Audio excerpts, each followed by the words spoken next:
I'd like to say thank you actually to the previous speakers, like Cameron.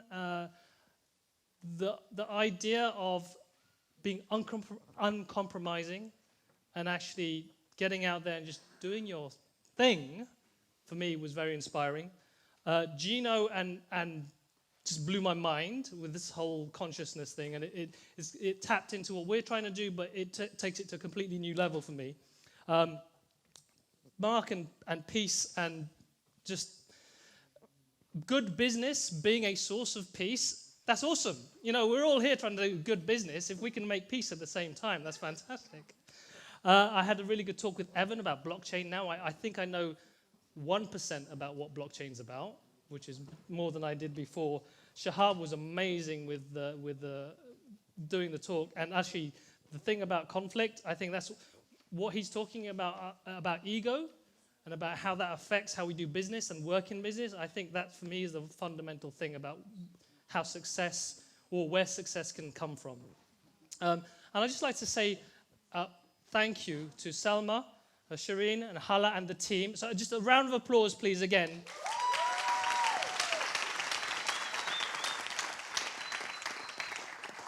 I know how hard it is to run these things, even harder when it sounds like such short notice.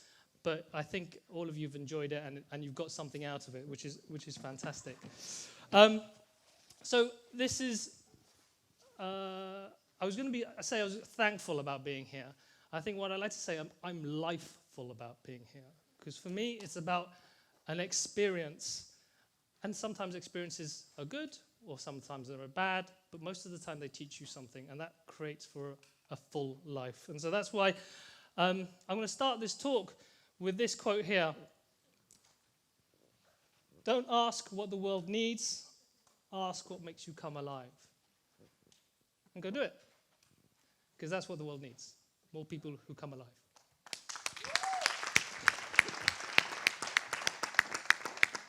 So my question really today is, what's your need? What do you need to come alive? For us, at the Happy Startup School, is to create a life and a business that's rich in purpose. And the reason this started is when myself and my business co-founder, Lawrence, when we kicked off our agency about 12 years ago, business looked like this. So this is in the UK, Dragon's Den. I think in the US, it's Shark Tank. It's serious, it's heavy, it's quite, feels quite challenging. And for us, it didn't fit well. And I'm not saying it's bad, but it was an image of business that didn't give us energy. What we wanted to make business look like was more like this. And authentic for us was focusing not just on the money, but also on the meaning. And what we could bring to business based on what we believed, not just what we could sell. And a lot of the time in business, you have these acronyms, B2B, B2C. Yes, they serve a purpose to encapsulate an idea. But for us, ultimately, it's this. It's about one person offering value to another person, and according to Mark, the value coming back. It's a two-way exchange. But it's a two-way exchange, not between an entity and a person. It's between a person and a person. Fundamentally, it's always going to be between two people. I'm going to offer a lens to look at business, my lens. And I'm going to try and describe that lens using a triangle, a circle, and the sun. And hopefully, you'll get something from it. A lot of the times, we as an agency, we used to work with startups and entrepreneurs, kicking off very innovative new ideas, something that a lot of the time hadn't been done before, several times things that shouldn't be done at all, and we tried to tell them that. But what they're aiming for was this holy grail of scale, where they could take this idea and be the unicorn. And so what they led with, who's familiar with Maslow's hierarchy of needs? Yeah, this is a ridiculously simplified version of this. Okay? At the bottom, we want money. Once we've got the money, we make the exit, then we'll find the meaning. Yeah? Because that's simple. But we know business is not simple. Yeah, there's so many things to think about. There's revenue, there's marketing, there's the customer, there's what they need, there's what they don't need, there's how we get in touch with them. So many variables that you need to kind of think about. So again, I'm going to dumb it down, and I'm going to think about 3 things. Yes, customers. If you've got no one buying your product, then you don't have a business. Money. If you're not making a profit, you're not going to stick around. But the third element that I want to put into this is your motivation, your drive. Why are you doing this other than money? What are you getting out of this other than money? And for me, that's based on your needs, some core fundamental needs. And I'm going to explore that with you and see how that can, I hope, help you get focus around the work you do. So I'm going to change this model a bit. I'm going to take those circles and I'm going to put one inside the other. At the center of any business, I believe, is the founder and their needs. What are their needs? What's driving them? Then there's the needs of the organization. Then there's the needs of the market. That's the simple model I want to work with. I'm going to switch now, and I'm going to try and describe how the sun works. So the sun, and the reason I'm trying to do this is before I started work, I did a PhD in atomic physics. Since then, I have never used that knowledge at work. So I'm going to put it in here. It's like 7 years of work in one slide. All right, so the sun is a big, massive ball of gas. That gas is held together by gravity. Huge amount of gravity compresses the gas at the center of the sun. And at the core, the pressure is so immense that atoms fuse. And good old Einstein had this equation, E equals mc squared. When they fused, the mass was turned into energy, and that energy went out. So you had the energy in the center pushing out, the gravitational pull of the gas pulling in, and if the outward force equaled the inward force, you had a nice stable star. And thankfully, our star should be stable for another 4 billion years, I hope. However, if you run out of energy inside the core, then the gravity will suck everything into the center, and you get a black hole. Cool. Keep that, hold that. Let's go back to this business. At the boundaries of your needs in a business and the needs of the organization and the needs of the customers, you're going to have competing forces.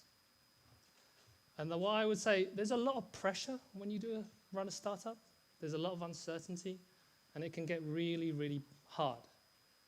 But the only thing that's going to sustain you is your drive, your need to put this thing out into the world.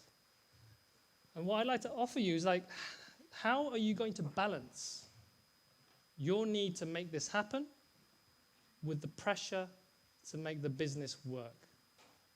Where are you going to get that energy? What's your thermonuclear fusion that's going to keep you going? And it's this balance of what I need versus what the world needs. And if I can balance that, if I can find some way of getting my fundamental needs, the things that I want to happen in the world, and also help other people and make that sustainable, that for me is a happy startup. Unfortunately, some businesses crumble under that pressure because the energy runs out. That core dies, and you get a black hole.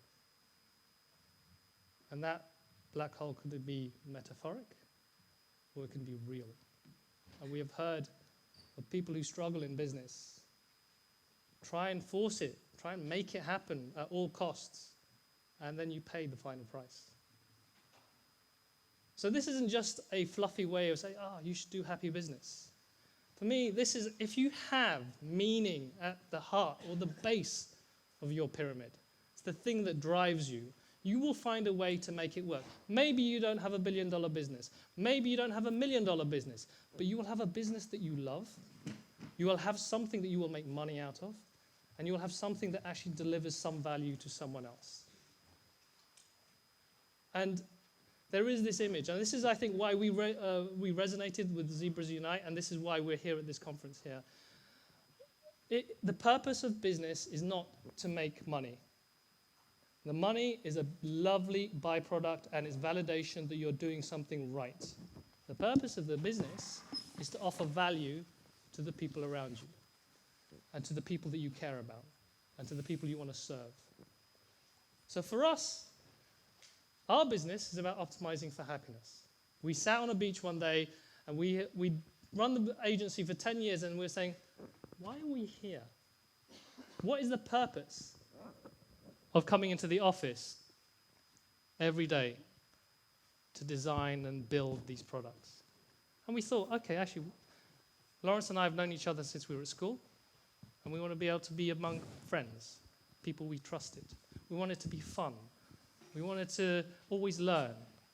And so we started off with this, and we started to realize, actually, the needs we have, 1, connection. That's one fundamental need. 2, contribution. We want to feel like we're making a difference in some way.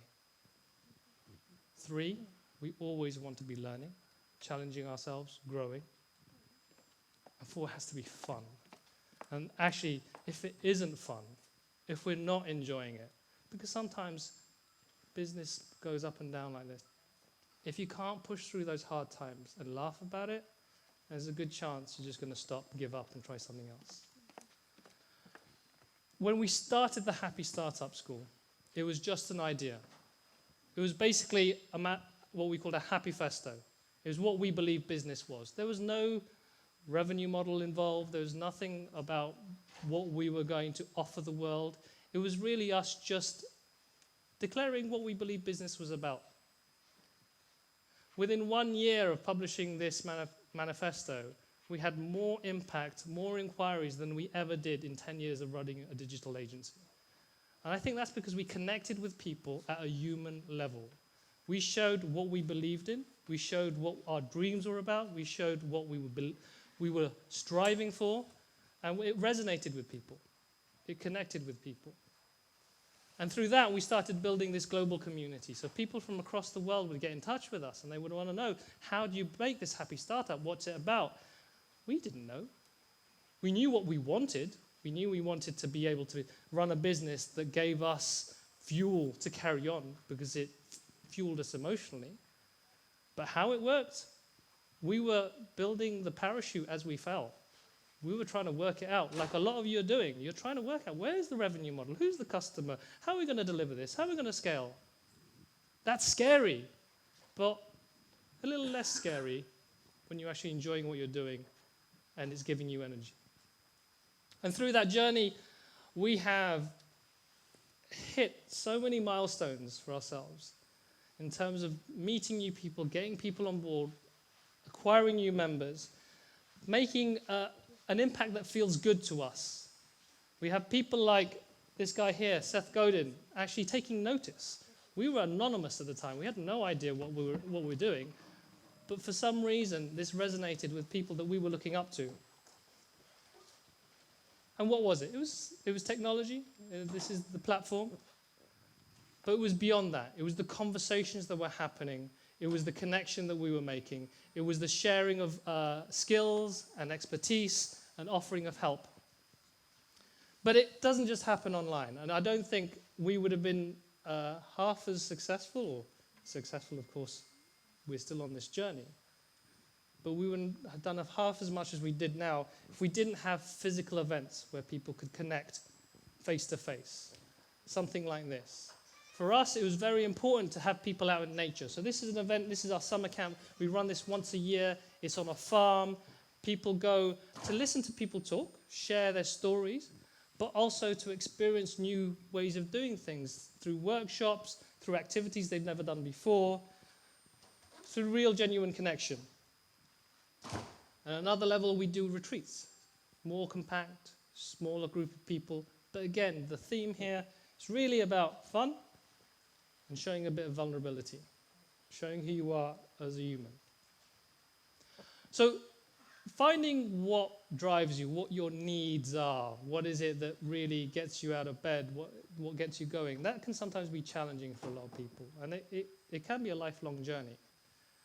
So I just want to offer a little exercise that maybe you can do for yourself, just to get a bit closer to understanding what that is that makes this have butterflies. And it's to think about death. Take yourself however many years in the future, and you're lying on your deathbed, accepting what's going to happen next. And then ask yourself, in that state where you're there, 3 questions. First question, how did you grow? How did you develop from when you were just a feeling thing, as Gino describes, coming out of your mother's womb, to this thing decades later that's had so many different experiences? How did you contribute? What did you do? What did you give people? How did you make their lives better? Oh, sorry. How did you contribute? What did you do to make people's lives better? So, for me, if you can answer those questions and you can tap into what those motivations are, then you can start uncovering what it is that's going to fuel this core inside you. So I hope that's understood in a way that resonates. And if you consider yourself a business hippie like myself, then I'd like to talk to you. Thank you.